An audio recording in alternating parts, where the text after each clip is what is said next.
오늘 주실 말씀은 사사기 3장 1절부터 6절까지입니다. 한 절씩 교독하고 마지막 절은 합독하겠습니다. 여호와께서 가나안의 모든 전쟁들을 알지 못한 이스라엘을 시험하려 하시며 이스라엘 자손의 세대 중에 아직 전쟁을 알지 못하는 자들에게 그것을 가르쳐 알게 하려 하사 남겨두신 이방 민족들은 블레셋의 5 군주들과 모든 가나안 족속과 시돈 족속과 바알 헤르몬 산에서부터 하맛 입구까지 레바논 산에 거주하는 히위 족속이라. 남겨두신 이 이방 민족들로 이스라엘을 시험하사 여호와께서 모세를 통하여 그들의 조상들에게 이르신 명령들을 순종하는지 알고자 하셨더라. 그러므로 이스라엘 자손은 가나안 족속과 헷 족속과 아모리 족속과 브리스 족속과 히위 족속과 여부스 족속 가운데 거주하면서 그들의 딸들을 맞아 아내로 며 자기 딸들을 그들의 아들들에게 주고 또 그들의 신들을 섬겼더라. 아멘. 이경희 목사님께서 순종하는지 알고자 라는 제목으로 말씀 전해주시겠습니다.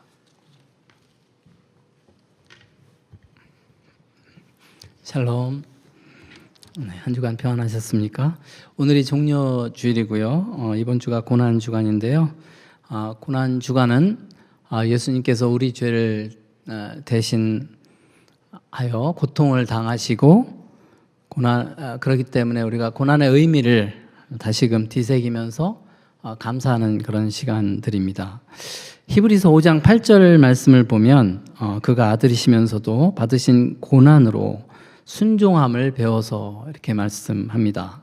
그리고 빌립보서 2장 8절 말씀도 보면 그는 사람의 모양으로 나타나셨고 자기를 낮추시며 죽기까지 순종하셨으니 곧 십자가에 죽으심이라.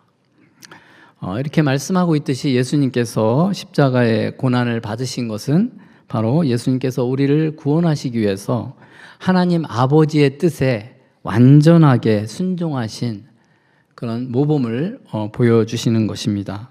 반면에 사사기는 이스라엘 백성들의 불순종의 표본을 보여주고 있습니다. 사사기의 특징 중에 하나는 계속적으로 반복적인 그런 불순종이기 때문입니다. 그런데 이러한 불순종의 모습이 어떻게 사사시대의 이스라엘 백성들의 모습만이겠습니까? 저와 여러분 역시 하나님의 백성이라고 하면서도 날마다 반복적으로 불순종을 반복하고 있지 않습니까? 성경은 하나님께서 우리를 구원하시는 주권적인 구속의 역사를 기록하고 있기도 하지만 반복적으로 하나님께 불순종하는 우리의 믿음의 선배들의 모습을 담고 있기 때문에 성경은 우리를 자신의 모습을 거울처럼 비춰주는 그런 거울과 같은 책이기도 합니다. 우리 성도님들 거울 자주 보십니까? 네, 거의 대답이 없으시네요. 거울을 보시는 목적이 무엇입니까? 젊었을 때는 더 예뻐지고 더 멋있어 보이려고 거울을 보겠지만 나이 들수록 덜 나이 들어 보이려고 거울을 보게 되지 않습니까? 혹시 거울을 보는 것이 두려워서 거울을 거의 안 보고 사시는 분 있으십니까?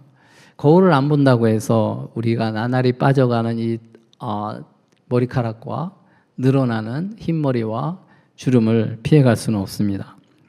우리 성도님들이 모두 자신이 나이가 들어가고 있다는 이 현실을 받아들이면서 그런 가운데 자신의 건강을 관리하고 나이에 걸맞는 그런 아름다움과 멋을 갖고 계신 줄로 믿습니다. 지난주에 다락방 순장님들과 함께 봄소풍을 다녀왔는데요. 순장님들 중에 전체 중에 지공, 지하철 공짜 지공에 해당되시는 분이 저하고 유성 목사님 외에 2분밖에 안 계시더라고요. 근데 얼마나 참 연세가 드셨음에도 불구하고 참 멋스러우신지 참 보기가 좋았습니다. 근데 우리 성도님들 모두 이런 외적인 외모 관리뿐만 아니라 내면 세계도 잘 가꾸고 계신 줄로 믿습니다. 이 발달 심리학자이면서 정신분석학자인 에릭슨이라고 하는 분이 계신데요. 이분이 인생의 마지막 단계인 이 노년의 핵심 과업은 바로 수용, acceptance, 수용임을 강조하면서 이런 말을 했습니다. 같이 한번 읽어볼까요? 스스로를 더 잘 알수록 다른 사람들에게 더 큰 인내심을 갖게 된다. 노년기가 되면은 자연스럽게 자신의 인생을 뒤돌아보면서 자신의 실수와 상처, 그리고 성공과 기쁨, 이런 모든 것들을 그대로 수용하고 이해하는 그런 내면의 수용을 이렇게 하게 되는데요. 그럴 때 비로소 타인을 수용하고 또 타인에 대해서 더 큰 인내심을 발휘할 수 있게 된다는 말입니다. 우리 그리스도인들이 자신을 알아갈 수 있는 방법은 무엇입니까? 물론 이런 인본주의적인 관점에서 자신을 알아갈 수 있는 방법도 있겠지만 우리는 성경을 거울 삼아서 자기 자신의 내면 상태를 비춰보게 되는 것입니다. 그렇게 말씀 안에서 성령의 조명하심 가운데 자기 자신을 정직하게 직면할 때 절망합니다. 우리가 자신에 대해서 피상적으로 알고 좀 나은 사람이라고 생각할 때는 굉장히 우쭐해지지만 성경 안에서 자기 자신을 비춰보면 우리가 절망하게 되는데, 절망해야지, 자기 자신에 대해서 절망을 해야지 십자가 앞으로 가게 돼 있습니다. 그래서 히브리서 4장 14절 말씀대로 주의 긍휼하심을 받고 때를 따라 돕는 은혜를 얻기 위해서 은혜의 보좌 앞에 담대히 나가게 되는 것은 바로 나 자신을 발견할 때 그렇게 할 수 있는 것입니다. 그렇게 정직하게 자기 자신을 직면함으로써 우리가 끊임없이 은혜의 보좌 앞에 나가게 되는데, 그렇게 살아가는 성도는요, 고린도 후서 4장 16절 말씀을 경험할 수 있습니다. 우리가 너무나 잘 아는 말씀인데 같이 읽겠습니다. 그러므로 우리가 낙심하지 아니하노니 우리의 겉사람은 낡아지나 우리의 속사람은 날로 새로워지는도다. 그리스도 안에서 자기 자신을 발견해가고 성장하는 사람은요, 나이가 들면 피할 수 없는 그런 온갖 고난과 질병과 노환과 심지어 죽음의 그런 상황 속에서조차 낙심하지 않고 우리의 속사람은 성령님으로 말미암아 날마다 새롭게 되는 그런 성장하는 기쁨을 누리게 되는 것입니다. 우리 성도들 모두 그러한 축복을 누리시길 축원합니다. 이번 주 고난 주간에는 특별히 사사기 말씀을 특별히 거울 삼아서 자기 자신을 이스라엘 백성들의 끊임없는 불신앙과 불순종의 모습이 바로 나의 모습인 것을 새삼스럽게 깨달으면서 자신의 죄악된 본성을 발견하고 십자가 앞에 더욱더 가까이 가서 하나님의 은혜를 경험하는 한 주간 되시기를 축원합니다. 지난 시간에 말씀드린 대로 사사기서는 3장 6절까지 사사시대에 계속 반복되는 악순환의 근본적인 원인이 무엇인지 보여주고 있는데요. 그것은 바로 불신앙과 불순종입니다. 여호수아 세대에는 하나님께서 분배한 그 땅을 분배는 받았지만 부분적인 정복을 이루었고요. 그 다음 세대 역시 남은 정복 전쟁에서 가나안 족속과 타협함으로 말미암아 완전한 정복을 이루지 못하고 우상숭배했습니다. 어느 정도 불완전한 정복이었는지 한번 지도를 통해서 확인할 수 있겠는데요. 지도를 보시면 지도 왼편에 있는 것이 바로 왼편에 색깔로 표시되어 있는데요. 저 분홍색 지역이 바로 사사시대에 정복한 그런 땅입니다. 저 녹색, 왼쪽에 있는 녹색 표시된 지역은 바로 아직 정복하지 않은 땅입니다. 정복한 땅보다 정복하지 않은 땅이 더 크지 않습니까? 근데 오른쪽에 있는 것은 다윗 왕국 시대에 다윗 왕국이 정복했던 영토가 바로 그 노란색입니다. 노란색, 연노랑으로 되어 있죠. 네, 노란색이 바로 다윗 시대에 정복했던 땅이고, 솔로몬 시대에 저 약간 보라색, 연보라인가요? 그 위쪽에 그 부분은 솔로몬 시대에 정복한 땅입니다. 네, 어쨌든 불완전한 정복이라는 사실을 지도를 통해서 확인할 수 있는데요. 사사시대 이스라엘 백성들은 주로 산악 지역 중심으로 땅을 차지했고, 평지의 주요 전략적인 요충지에는 철병거를 가진 그런 그 이방 민족들이 있었기 때문에 차지하지 못하고 있었던 것입니다. 결국 이스라엘 백성들은 불신앙과 불순종으로 말미암아 이 불완전한 정복으로 인해서 가나안의 6족속에 의해서 둘러싸여 살게 됩니다. 오늘 본문 5절 말씀을 먼저 보시면요, 읽지는 않겠습니다. 이스라엘 자손이 가나안 6족속들 가운데에 살게 됐다, 거주하고 있다고 말씀합니다. 그들 가운데 거주했다고 하는 것은 단순히 지역적으로 함께 공존했다는 그런 의미가 아니라, 그것뿐만 아니라 가나안 족속의 문화와 종교까지 받아들였다는 것입니다. 실제로 이스라엘 자손들은 가나안 그 주민들의 딸들을 아내로 맞이했고요, 자기 딸들을 그들의 아내로 주는 그런 통혼을 했습니다. 그러한 통혼이 바로 우상숭배로 이어지는 것입니다. 6절 말씀 같이 읽겠습니다. 그들의 딸들을 맞아 아내로 삼으며 자기 딸들을 그들의 아들들에게 주고 또 그들의 신들을 섬겼더라. 우리가 통혼하면 대표적인 사례로 솔로몬이 여러 나라들의 공주들과 결혼한 것에 예를 들지만, 이미 사사시대에 이스라엘 백성들이 통혼함으로 우상숭배 죄를 범하고 있다는 것을 보여주고 있습니다.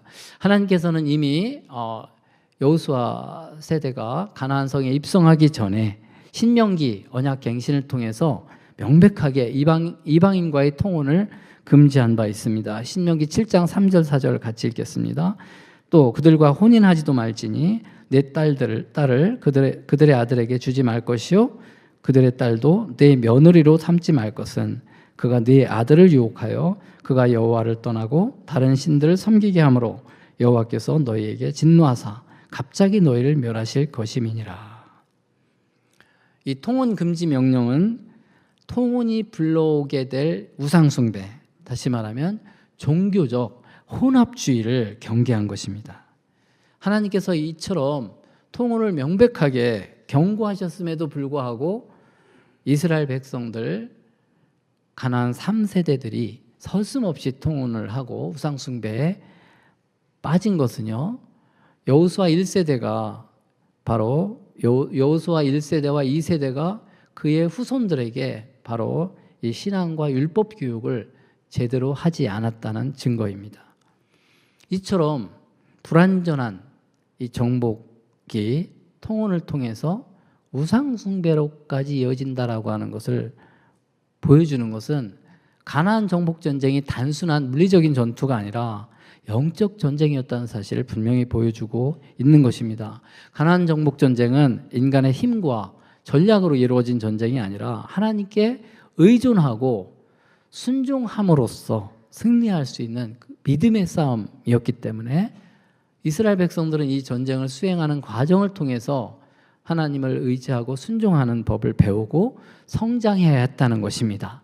그런데 가나안 3세대들은 가나안 정복 전쟁의 이런 영적인 의미조차 알지 못했습니다. 오늘 보면 1절 2절 다시 한번 같이 읽겠습니다. 여호와께서 가나안의 모든 전쟁들을 알지 못한 이스라엘을 시험하려 하시며 이스라엘 자손의 세대 중에 아직 전쟁을 알지 못하는 자들에게 그것을 가르쳐 알게 하려 하사 남겨두신 이방 민족들은, 여기서 가나안의 모든 전쟁들을 알지 못한 이스라엘은 바로 아직 전쟁터에 나갈 나이가 되지 않은 20세 이하의, 전쟁 경험이 없는 20세 이하의 미성년자들, 다시 말하면 가나안 3세대를 얘기하고 있는 것입니다. 가나안 1세대는 아까 말씀드린 대로 가나안 땅을 정복하기 땅을 분배는 받았지만 그런 완전히 정복하지 못했고, 그리고 2세대는 그 미완성의 미완의 그 전쟁을 이어서 했지만은 여전히 불완전한 정복을 했지만은 우상숭배까지 했는데요. 가나안 3세대는 전쟁 경험도 없을 뿐만 아니라 전쟁의 의미조차 알지 못했다고 말씀하고 있는 것입니다. 그래서 하나님은 그들을 시험하시려고 전쟁을 가르쳐 알게 하시려고 이방 민족을 남겨두셨다라고 말씀하고 있습니다. 1절 말씀 다시 한번 보시면 그렇게 말씀하고 있죠. 전쟁 경험도 없고 전쟁의 의미조차 모르는 그런 가나안 3세대를 하나님께서 순종하는지 알고자 하셨다. 3절 4절 말씀 한번 다 같이 읽겠습니다. 3절 4절 블레셋의 5 군주들과 모든 가나안 족속과 시돈 족속과 바알 헤르몬 산에서부터 하맛 입구까지 레바논 산에 거주하는 히위 족속이라 남겨두신 이 이방 민족들로 이스라엘을 시험하사 여호와께서 모세를 통하여 그들의 조상에게 이르신 명령들을 순종하는지 알고자 하셨더라. 하나님께서 전쟁의 경험도 없고 전쟁의 의미조차 모르는 가나안 3세대들 이스라엘 백성들에게 시험하사 순종하는지 알고자 해서 이방 민족들을 남게 하셨다라고 하는 이 말씀은요, 사사기서 2장 21절부터 23절과 거의 같은 내용입니다. 한번 확인해 보겠습니다. 사사기서 2장 21절 23절이요. 나도 여호수아가 죽을 때에 남겨둔 이방 민족들을 다시는 그들 앞에서 하나도 쫓아내지 아니하리니 이는 이스라엘이 그들의 조상들이 지킨 것 같이 나 여호와의 도를 행하나 아니하나 그들을 시험하려 함이라 하시니라. 여호와께서 그 이방 민족들을 머물러 두사 그들을 속히 쫓아내지 아니하셨으며 여호와의 손에 넘겨주지 아니하셨더라. 여기서도 2장에서도 하나님께서 이스라엘 백성들이 여호와의 도를 행하나 아니하나 시험하려고 이방 민족들을 남겨두셨다라고 말씀하고 있는데요. 3장과 2장은 그 대상이 다릅니다. 2장에 있는 대상은 가나안 2세대를 얘기합니다. 가나안 정복 2세대에 대한 말씀이고 3장 말씀은 3세대에 대한 말씀입니다. 이렇게 2세대, 3세대에게 반복적으로 같은 말씀을 하나님께서 하시고 있다는 얘기는 세대가 바뀌어도 여전히 불순종하는 이스라엘 백성들의 모습을 보여주고 있는 것입니다. 그런데 우리가 여기서 주목해야 될 것은 뭐냐면 하나님께서 이스라엘을 시험하셨다는 것입니다. 우리가 하나님이 우리를 시험하시는 것에 대해서 좀 거부감이 있지 않습니까? 그래서 하나님이 우리를 시험, 테스트 하시는 것 때문에 시험, 템테이션에 빠지는 경우가 많이 있지 않습니까? 성경에서 시험이라고 번역되고 시련이라고 번역되고 유혹이라고 번역된 이 단어의 어원은 똑같습니다. 히브리어로 나사, 헬라어로 페이라조라고 하는 이 단어는 같은 어원이지만 문맥에 따라서 해석을 달리하는 것입니다. 하나님께서 우리의 믿음과 순종을 훈련하고 우리의 인격을 단련하시기 위해서 주시는 것은 테스트 혹은 시련이라고 번역을 합니다. 그런데 그 주체는 하나님이신 거죠.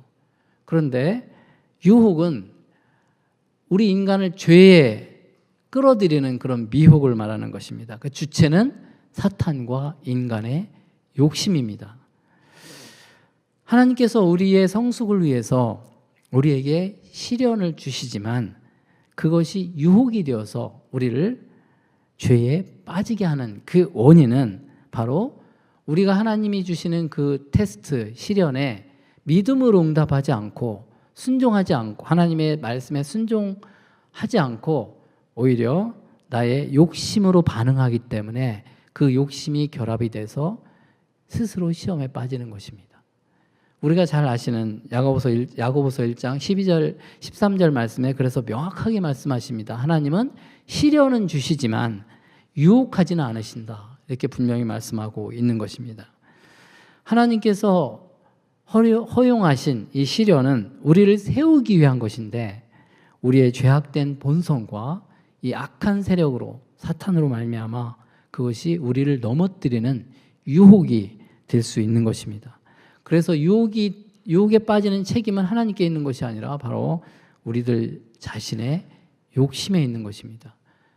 근데 우리는 하나님을 원망하잖아요. 하나님 왜 나에게 이런 시련을 주셔서 나에게 이런 시험에 들게 하냐, 유혹에 빠지게 하냐. 하나님 우리를 넘어뜨리려는 목적으로 허락하신 것이 아닙니다.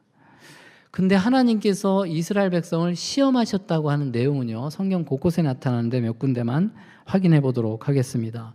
하나님께서 우리를 시험하시는데 시험하는 도구가 다양합니다. 우리가 잘 아는 창세기 22장을 보면 하나님께서 아브라함을 선택하시고 아브라함을 시험하시려고 22장 1절에 보면 분명히 말씀하십니다. 아브라함을 시험하시려고 그를 부르셔서 이삭을 바로 제물로 바치라고 명령하시는데요. 이삭은 아브라함에게 어떤 존재입니까? 가장 사랑하고 아끼는 존재입니다.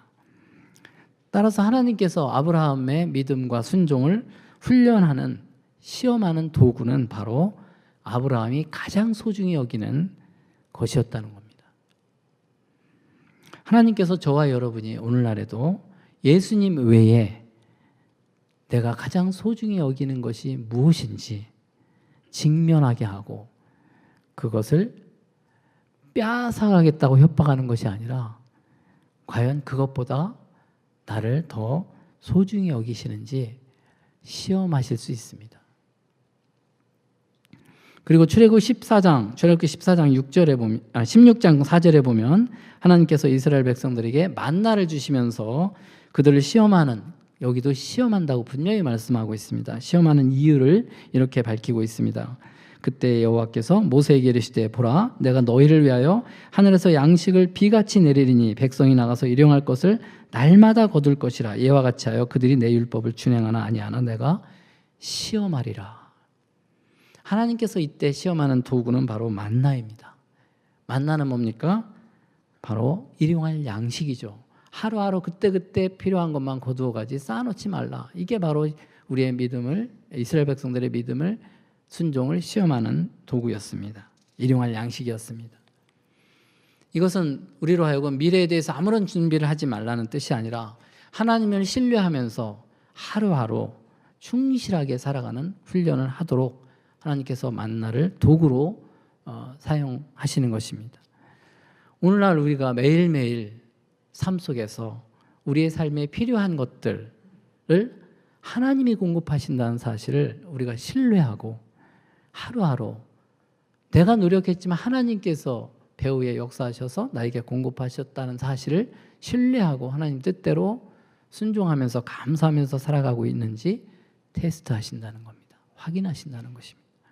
훈련하신다는 것입니다. 우리가 너무나 잘 아는 신명기 8장 2절 3절 같이 읽겠습니다. 내 하나님 여호와께서 이 40년 동안에 네게 광야길을 걷게 하신 것을 기억하라. 이는 너를 낮추시며 너를 시험하사 내 마음이 어떠한지 그 명령을 지키는지 지키지 않는지 알려 하심이라. 너를 낮추시며 너를 줄이게 하시며 또 너도 알지 못하며 내 조상들도 알지 못하던 만나를 네게 먹이신 것은 사람이 떡으로만 사는 것이 아니요 여호와의 입에서 나오는 모든 말씀으로 사는 줄을 내가 알게 하려 하심이라. 하나님께서 이스라엘 백성의 겸손과 순종을 훈련하는 또 다른 도구는 광야라고 하는 어려운 환경을 사용하셨다는 것입니다. 하나님께서 우리에게 허락하신 그 광야는 그저 이 또한 지나가리라 이런 심정으로 시간이 지나면 저절로 해결되겠지, 일시적으로 견디면 해결되는 그런 어려운 처지와 환경을 의미하는 것이 아닙니다. 하나님은 우리가 여러 가지 형태의 고난과 미래에 대한 불확실과 여러 가지 결핍과 이런 어려움들을 통해서, 이런 환경들을 통해서 우리가 과연 겸손해지고 그리고 순종을 훈련하고 있는지 우리를 테스트하신다는 것입니다. 그리고 오늘 본문 사사기 말씀을 통해서 하나님이 이스라엘 백성 가나안 2세대와 3세대가 순종하는지 알고자 남겨놓으신 이방 민족들을 시험의 도구로 삼으셨다는 것입니다. 이게 어떤 의미입니까? 그 남겨진 이방 민족들은 불순종의 결과물인데 하나님께서 오히려 남기셨다라고 말씀하시면서 하나님이 주권적으로 허용하시면서 그 목적은 바로 이스라엘 백성들이 하나님과의 언약을 지킬 것인가, 그들과 타협할 것인가 시험의 도구로 삼으셨다는 것입니다. 안타깝게도 가나안 2세대, 3세대들은 하나님의 시험을 통해서 신앙이 성장하지 못하고 오히려 타협하고 그들의 욕심으로 말미암아 그것이 유혹이 되어서 결국 이방신들을 따르는 그런 혼합주의 신앙으로 변질되었지만 우리들의 모습은 어떻습니까? 오늘날 저와 여러분들 우리 가운데 남겨진 이방 민족들은 무엇을 의미하겠습니까? 그것은 하나님을 안 믿는 비그리스도인 불신자들을 의미하는 것이 아닙니다. 오늘날 남겨진 이방 민족, 이것은 비그리스도인들이 아니라 1차적으로는 교회 내에서 성도라 일컫는 우리 교인들의 불신앙과 불순종으로 말미암아 완전히 끊어내지 못하고 있는 그런 음란과 탐욕과 거짓말과 용서하지 못함과 미움과 분열과 이런 교회 안에 들어와 있는 세속화를 말씀하고 있는 것입니다. 교회 밖에서는 교회가 세상의 빛과 소금이 되지 못함으로 말미암아 번성하고 있는 세속주의를 말하는 것입니다. 이런 세속 문화와 이 세속주의 그리고 교회 안에 있는 이런 세속화, 이것이 바로 오늘날 남겨진 이방 민족과 같은 그런 존재들인 것입니다. 우리가 평생 주님 오실 때까지 완전한 신앙과 완전한 순종을 하지 못하기 때문에 우리가 이 세상에 살아가 있는 동안에 남아있는 교회 안팎으로 남아있는 이런 이방 민족들에 대해서 그 사람이 아니라 우리 안에 있는 죄성과 세속화와 세속주의에 대해서 우리가 어떻게 영적인 전쟁을 벌여야 될 것인지 하나님께서 그러한 존재들을 통해서 우리를 훈련하신다는 것입니다. 그것들은 우리의 믿음의 선배들도 청산하고자 했지만 청산하지 못하고 남아있는 불신앙과 불순종의 잔재들입니다. 주님이 다시 오시는 날까지 완전히 청산되지 않고 남아있는 그것들에 대해서 우리가 불평불만하고 하나님을 원망하고 그것으로 인해서 시험에 빠질 것이 아니라 오히려 하나님이 주권적으로 그러한 것들을 우리의 연약함으로 인해 발생한 결과물인데도 불구하고 우리가 정복하지 않음으로 말미암아 우리가 믿음이 부족해서 순종하지 않음으로 말미암아 우리 안에 남아있는 개인적으로 남아있는 죄악된 습관들과 교회 안에 남아있는 세속화와 세상의 여러 가지 죄악된 그런 시스템들, 악한 이런 환경들에 대해서 어찌할꼬 원망하고 시험에 빠질 것이 아니라 오히려 하나님이 그것을 도구로 삼으셔서 우리의 믿음과 순종을 훈련하신다고 하는 사실을 우리가 받아들이면 오히려 그것으로 인해서 우리의 성숙의 기회가 되는 것입니다.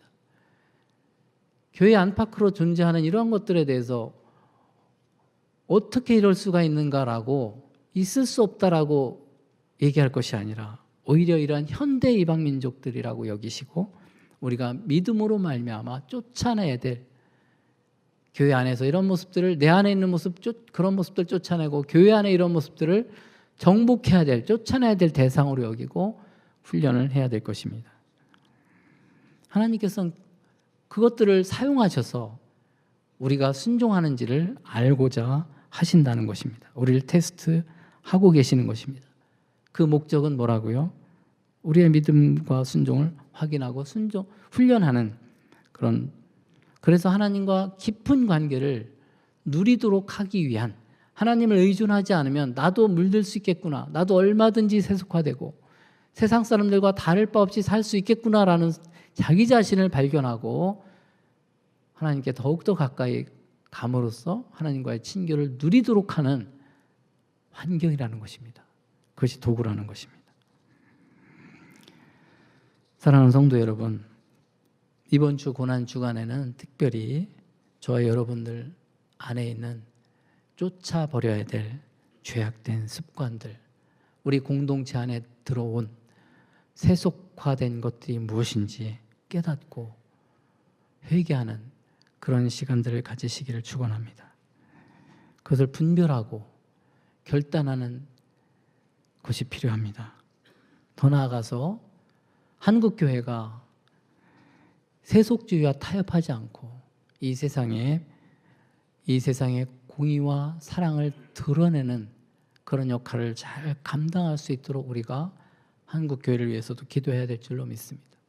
오히려 세속주의를 부추기고 편승하는 교회가 아니라 정말 구별된 하나님의 공의를 드러내고 하나님의 사랑을 드러낸 교회로서의 교회의 정체성을 회복하는 교회가 되게 해달라고 특별히 늘 기도해 왔지만 이번 주간에 특별히 기도하는 저와 여러분 되시기를 간절히 바랍니다. 기도하겠습니다. 거룩하신 주님, 우리 가운데 여전히 남아있는 죄악된 이 본능과 우리를 둘러싸고 있는 주님의 뜻을 거스리는 그런 악한 이 환경들을 통해서 오히려 우리의 믿음과 순종을 테스트하심을 감사합니다. 주님, 이런 죄악된, 안팎으로 죄악된 이런 상황 속에서 오히려 더욱더 주님을 가까이 하고 성숙하게 우리를 훈련시켜 주시기를 원합니다. 특별히 이번 고난주간을 맞이해서 우리의 죄를 대신하여 완전한 순종의 모델이 되어서 십자가에 달리신 우리 주님을 묵상하면서 우리의 뿌리 깊은 죄성을 다시 한번 깨닫고 주님의 십자가에 더욱더 가까이 나아가서 주님이 주시는 은혜와 평강을 누리는 한 주간 되도록 은혜를 부어 주시기를 원합니다. 예수님의 이름으로 기도합나이다. 아멘.